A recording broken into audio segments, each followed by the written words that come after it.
Ang batas ng katapusan ay bumababa. Bawal sa bawat buhay na kaluluwa sa mundo ang gumamit ng salitang hindi o anumang salitang may negatibong kahulugan. Sasabihin mo lang ito ng isang beses at mamamatay ka agad. At ginamit ng kapitbahay ko ang mahigpit na batas na ito, ang pagbabawal na ito, upang nakawin ang lahat ng natira kong pagkain na inipon ko. Adrian, nauubusan na ako ng tubig. Pwede bang hatiin mo sa akin ang kalahati nito? Adrian, wala na akong makain. Pwede bang kunin ko ang pagkain na inilaan mo? Matapos akong alisin sa lahat, hinawakan niya ako sa buhok. Yung huling pakete ng crackers mula sa bahay mo, hindi masama. Tumatawa siya ng walang pakialam, sinasadyang ngumunguya ng napakalakas. Tumingin ako sa kanya, nagngingit-ngit sa galit at lubos na walang magawa. Sa huli, namatay ako, dulot ng gutom at kahihiyan. Pagmulat ko ng mata ko muli, nandito na ako, isang araw bago magsimula ang pananakop ng kapahamakan. Sa kabilang pader, naririnig ko si Nora, ang asawa ni Marquez, na mahina ang tawa habang nilalaman siya. Mahal, lagi ka bang mabuti sa akin? Magpakailan pa man, ngumiti ako. Sa pagkakataong ito, magpapalit ng papel ang mga ngaso at ang biktima. Hindi lang ako gagawin kong ibalik ni Marquez ang lahat ng kanyang kinuha, doble pa, gagawin ko siyang ibigay ang lahat ng mahalaga sa kanya, ang kanyang asawa, ang kanyang anak, bawat bagay na kanyang pagmamay-ari. Sa isang mundong walang sino man ang pwedeng tumanggi, bawat tanong ay isang potensyal na tibak, matalim na makakakuha sa iyo ng lahat. Noong nakaraan, masyado akong mabagal para maunawaan kung paano talaga gumagana ang batas. Ang Noban ay tila nagbibigay ng walang limitasyong kapangyarihan sa sinumang magtanong, ngunit ang tunay na puso nito ay ang loika. Maghanda ng tamang tanong at mahuhuli mo ang kalaban sa isang paradox na hindi nila makakalagasan. Bilang isang top na estudyante ng batas, ang paglalaro sa mga bitag ng loika at wika ang aking pinakamagaling gawin. Aakyat ako sa kama at kukumpirmahin ito. Ngayon ang araw bago magbago ang lahat, sinusuri ko ang balanse ng aking bangko. 200,000, nandoon lahat. Pera na ipon ng mga magulang ko para sa graduate school ko. Sa nakaraan kong buhay, naging walang halaga ito nang pumutok ang patakaran ng apokalipsis, pero ngayon, ito ang unang lever na gagamitin ko para buksan ang aking paghihiganti.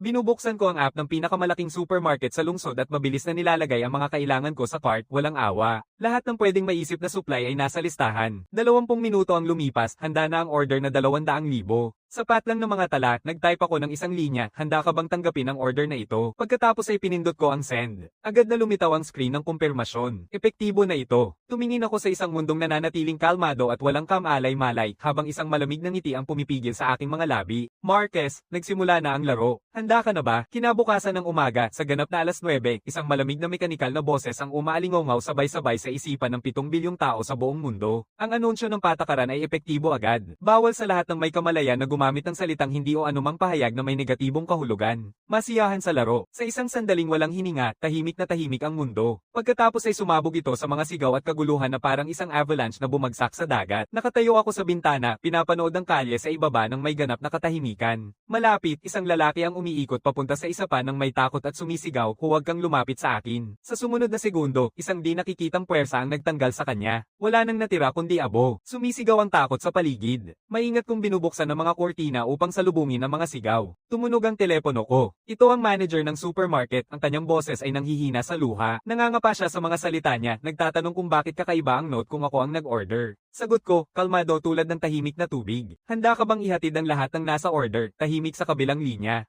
Isang oras ang lumipas, isang malaking truck ang huminto sa ibaba ng aking building. Ilang maputlang mukha na manggagawa, matapos makipag-ayos ng maganda sa manager at sa akin, ay nagsimulang mag-angat ng mga supply pataas. Ang apartment ko ay nasa ikatlong palapag, walang elevator. Mabilis na pumuno ang mga supply ko sa buong pasilyo. Nakatitig ang mga kapitbahay sa kanilang mga butas ng pintuan, puno ng takot at pagnanasa, ngunit walang sino man ang umaangkin na lumabas. Nang may tulak na ang huling kahon, tinitigan ako ng manggagawa, nanginginig ang labi, halos hindi makalakad. Sir, pwede na po ba kaming umalis ngayon? Ngumiti ako at binigayan sila ng isang bote ng tubig at isang piraso ng tinapay. Siyempre, handa ka bang umalis agad ngayon? Parang mga bilanggo na pinatawad, nagmamadali silang umatras gamit ang kanilang mga kamay at tuhod. Isinarado ko ang pinto, naupo pabalik sa tabi ng mga supply, at sa wakas ay niyayakap ko ang bigat ng pagod. Ngunit ito ay simula lamang. Binubuksan ko ang isang bagong toolbox at sinisimulan kong palakasin ang aking kublihan. Sa nakaraan kong buhay, nagkamali akong sumagot sa sigaw ng isang kapitbahay at naibunyag na may mga supply ako. Ang mga sigaw na iyon ang nagdala kay Marquez, ang gutom na lobo, sa aking pintuan. Sa pagkakataong ito, kailangan lang ng mundo ko ang katahimikan. Inubos ko ang buong hapon sa pagsil ng bawat bitak sa bawat pinto at bintana. Dinadagdagan ko pa ng 3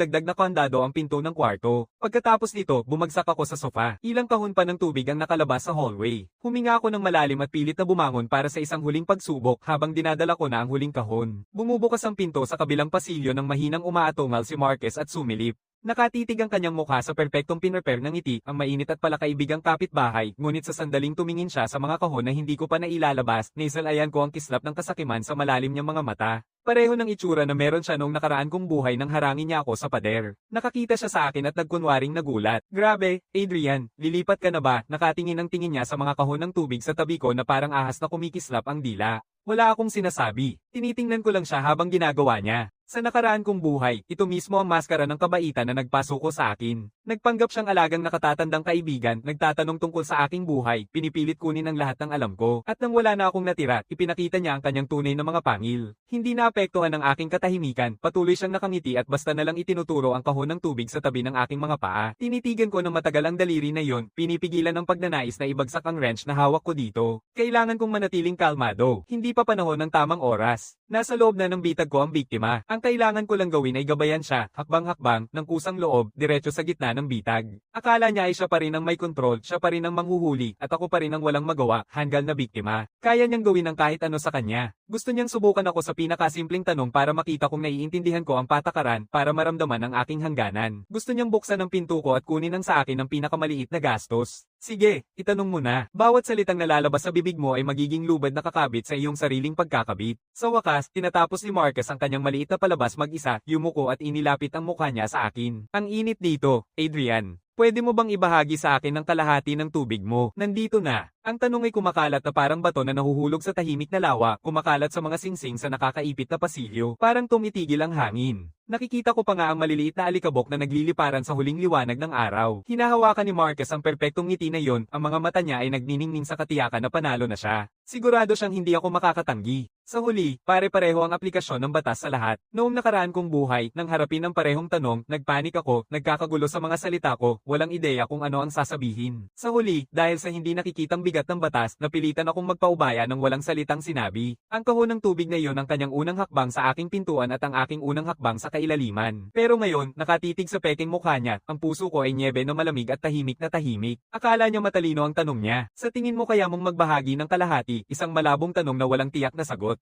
Puno ito ng mga patibong. Ginagamit niya ang pagkakakilala sa mga kapitbahay upang itago ang pangho-hold up bilang kabutihang loob. Inuulit niya ang lakas ng noban para siguraduhin hindi ako makakatanggi. Kung pumayag ako, naitatak niya ang hangganan ng patakaran at nakumpirma ang aking kahinaan sa libreng bagay. Kung magpanik ako at subukang mag-argumento, tiyak na malalaman niya na ako ay isang taong kayang lamunin niya. Itigil na ang pagpapanggap, Marquez. Yung mapagkumbabang ngiti mo ay hindi nakakaloko kahit kanino kundi sa sarili mo lang. Sa halip na sumagot, dahan-dahan kong binubuksan ang bibig ko. Marquez, hindi ko masyadong naintindihan. Tinanong mo ba ako? Humihinto ako ng sadyang mabagal. Pagkatapos ay binibigkas ko ng paisa-isa ang bawat hindi nasabi na kahulugan na nakabaon sa kanyang sinabi. Nagtatanong ka kung willing akong kunin ang tubig na pinaghirapan kong bilhin, inakyat ko pa ang 3 palapag ng hagdang-hagdang. At hihatiin ko na lang ang kalahati nito sa'yo, libre, yan ba ang ibig mong sabihin? Puno ng katahimikan ng pumuno sa pasilyo. Nagbabago ang ekspresyon ni Marquez. Nawawala ang init, napalitan ng matalim na pagdududa. Malinaw na hindi niya ito inaasahan. Sa kanyang mga mata, palagi akong tahimik na tao. Medyo mabagal,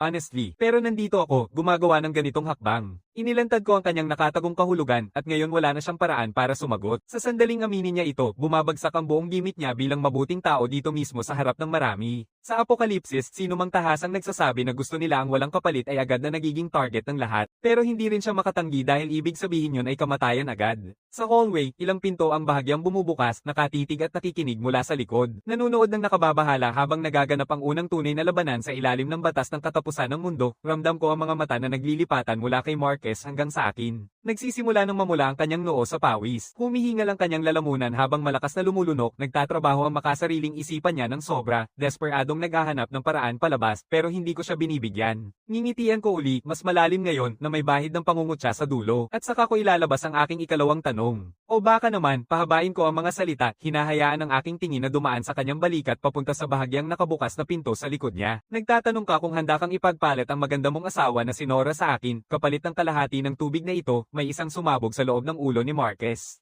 Huling hibla ng kanyang katwiran ay tuluyang naputol ng buo. Nakatingin siya sa akin nang nakabukas ang mga mata, ang lahat ng paghahangad at kalkulasyon ay nawala dahil sa gulat at matinding galit, para bang gugustuhin niyang umatake at wasakin ako. Ang mga salita ko ay bumagsak sa pasilyo na parang isang depth charge. Malinaw na mas mahalaga ang kasiyahan sa drama kaysa sa takot ng sinuman sa apokalipsis. Sa likod ni Marquez, bumukas ng buong buo ang pinto na may umaatungal na ingay. Ang kalmado at maganda niyang mukha ay nakaukit ng pagkalito at takot. Malinaw na narinig niya ang pagtatalo at lumabas upang tingnan, ngunit direktang nasagasaan ng bawat salitang sinabi ko. Walang paunang babala, walang kanlungan. Humihinto ang oras. Nakikita ko ang kulay na unti-unting nawawala sa kanyang mukha hanggang sa maging puti na parang papel at biglang tumutok ang kanyang tingin mula sa nakangiting mukha ko papunta kay Marquez, ang kanyang asawa. Naghihintay siya ng sagot ng paliwanag. At nakapako si Marquez sa lugar dahil sa tanong ko, nakapako doon sa ilalim ng hagdang ng bawat kapitbahay, nasa harap mismo ng asawang sinasabi niyang minamahal niya ng higit sa lahat. Hindi niya maaaring aminin ang una. Ito ay magiging sosyal na pagpapakamatay agad-agad. Hindi rin niya matanggap ang pangalawa, maliban na lang kung gusto niyang sirain ang kanyang pamilya ngayon. Pero hindi siya makapagsabi ng hindi. Humihip ang hangin sa nakakabighaning kilig ng isang pampublikong pagbagsak. Tinatakpan ko ang aking mga braso at pinapanood siya ng walang kahirap-hirap. Marquez, alin ang pipiliin mo? Pumili ka na para mabigyan kita ng tamang sagot. Mukhang patas, sa huli, Marquez, na mapatla ang mukha, niyayakap si Nora, hindi pinapansin ang tanong ko, at bumalik sa kanilang kwarto. At dala ko ang huling kahon ng tubig habang pumasok muli sa aking apartment na may tahimik na pakiramdam ng tagumpay. Sa kalagitnaan ng gabi, may kumatok sa pintuan ko, mahina, nag-aalangan, nagtatanong-tanong, na parang takot na guluhin ang lahat pero may dalang hibla ng pagdadalamhati na hindi may tatago. Lumapit ako sa pintuan at tiningnan sa peephole. Patay ang ilaw ng motion sensor sa hallway, madilim lahat pero sa mahina na liwanag ng buwan na pumapasok sa bintana, kitang-kita ko pa rin ang mukha sa kabilang panig, mapatla, may mga luhang tuyo na nakalawit. Si Nora, ang asawa ni Marquez. May hawak siyang maliit na batang payat na nakatulog sa kanyang dibdib, nakasimangot ang mukha, halatang hindi maganda ang kalagayan. Mas lalo siyang mukhang mas masama kaysa kaninang hapon, labi niyang tuyot, mata niyang parang bulaklak na tinamaan ng bagyo. Hindi ko binubuksan ang pinto, hindi ako gumagawa ng ingay. Tinitingnan ko lang siya ng tahimik, pinapanood ko siyang manginig ng bahagya sa dilim, hawak ng takot at kawalang kapangyarihan. Sa wakas, para bang wala na siyang natitira, niyayakap niya ang malamig na ibabaw ng pinto ko at humihikbi, halos wala na siyang lakas, pakiusap. Halos isang bulong lang ang kanyang tinig, ngunit parang maliit na martilyo na tumama sa tahimik na pasilyo. Doon lang ako nagsalita, malamig, at maingat sa likod ng pinto. Nagtatanong ka kung handa akong bigyan ka ng pagkain para mailigtas ang anak mo. Napaatras siya, biglang bumangon ang ulo niya na parang nakatanggap ng isang pag-asa, tapos napaatras, nabigla sa aking diretso at walang paligoy-ligoy na tanong. Nakangatalinhaga siyang tumango habang umiiyak, oo, may lagnat ang anak ko. Hindi pa siya kumakain buong araw, pakiusap. Hindi agad ako sumagot. Naisip ko, nasaan si Marquez, ang lalaking nangakong mahal siya, nangakong aalagaan siya magpakailan pa man, nasaan na siya ngayon? Tama, malamang galit pa rin siya sa nangyari kaninang hapon, idinadahandog ang lahat ng galit niya sa asawa at anak na hindi makalaban, isang lalaking nawawala ng mukha sa labas at bumabalik sa bahay para ibato ang galit sa kanyang pamilya. Nakita ko na ang ganitong klase ng tao ng mas madalas kaysa sa kayang bilangin sa nakaraang buhay ko. Binubuksan ko ang pinto ngunit bahagyang lamang, nakatali pa rin ang kadena. Sa butas, ipapasa ko ang isang karton ng gatas at dalawang nakabalot na pandesal. Unahin mong kunin ang isang bagay para sa bata. Biglang lumiwanag ang mata ni Nora at nanghihina niyang inabot ang kamay. Dating maalaga ang mga kamay na iyon. Ngayon, nawalan na sila ng lakas hanggang sa mga daliri nila. Sa sandaling dumampi ang daliri niya sa karton, hindi ko bibitawan. Sa halip, nagsasalita ako ng mahina at tahimik. Isang lalaking walang pakialam kundi ang kanyang sariling dangal at walang pakialam sa kanyang asawa at anak, talaga bang sa tingin mo kaya niyang protektahan ka? Nanginginig ang buong katawan niya, ang kamay na nakakapit sa karton ay umatras na parang nahawakan ng mainit na apoy.